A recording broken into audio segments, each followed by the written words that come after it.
tel un essaim d'abeilles, des populations de Bafoussam 3e, secouristes de circonstances, aux côtés des éléments de la Croix-Rouge et du Corps national des sapeurs-pompiers, en pleine battue sur le site du sinistre, dans l'espoir de retrouver d'éventuels autres corps sans vie sous ces décombres, bien avant le début de cette soirée cauchemardesque du mardi 29 octobre 2019.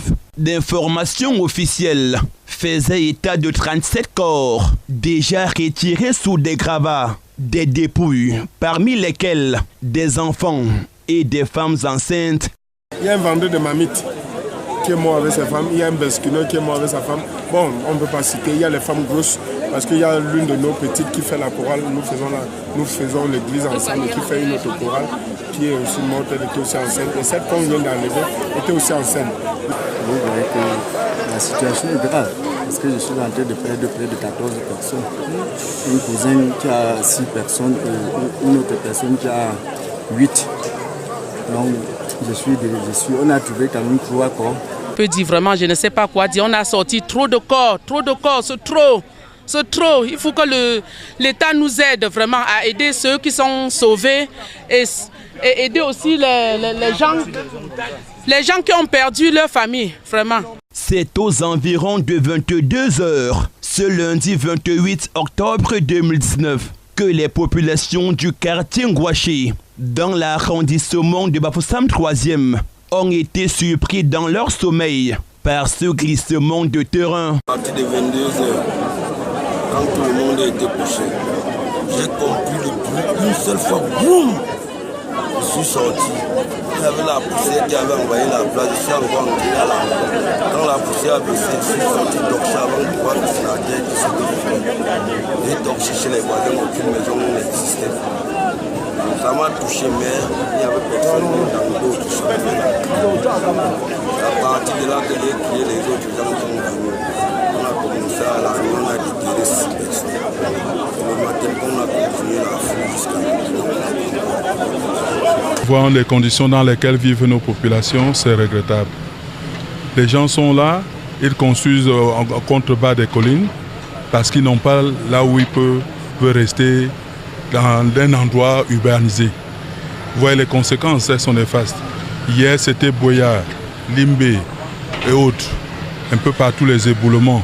Aujourd'hui, c'est Bafoussam. Et hormis les corps déjà retirés, le drame de Bafoussam 3e a enregistré plus d'une dizaine de maisons qui ont été ensevelies, des blessés graves et plusieurs membres de famille qui manquent encore à l'appel, selon le gouverneur de la région de l'Ouest Cameroun. Dans les décombres, on a identifié plus de 50 personnes qui sont portées disparues. Et à l'heure actuelle, les interventions sont en cours pour pouvoir déterrer et retrouver les corps ou les disparus. Donc c'est ça qui se passe maintenant. Nous avons cherché des engins qui vont entrer dans la danse. Un affaissement de terrain qui est la conséquence des fortes pluies qui s'abattent ces derniers jours à Bafoussam et ses environs. C'était aux environs de 22h30. 22h30, après parce que la pluie c'était à 20h. Aux environs de 22h30, on a compris comme si c'était le crash d'avion. Bon, on est quitté maintenant pour venir voir vraiment ce qui s'est passé. On a vu maintenant parce que tu nous vois, on est avec nos torches.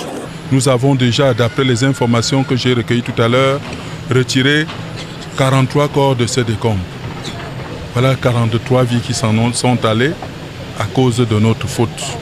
Oui, la famille SDF ne saurait rester insensible à cette catastrophe qui est naturelle et c'est la raison pour laquelle j'ai été déplacé sur le lieu accompagné de mes camarades pour essayer de nous imprégner de la situation. La famille SDF est en deuil. Bien que ce ne soit pas exclusivement les militants du SDF, mais c'est la population camerounaise. Nous sommes en deuil. Nous portons le deuil.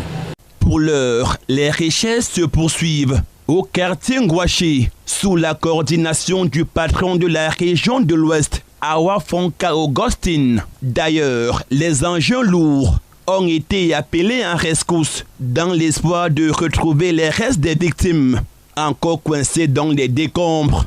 Et au moment où nous allons sous presse, une mission interministérielle composée du ministre de l'administration territoriale, Paul Atangandji, et celui de l'habitat et du développement urbain, Célestine Ketia-Cortés, étaient annoncés sur le site de la catastrophe. Ce après leurs homologues de la décentralisation et du développement local, Georges Elanga Obam, alors en visite de travail dans la région de l'Ouest, qui a fait un tour aux premières heures de ce mardi pour réconforter les victimes et d'encourager les opérations de secours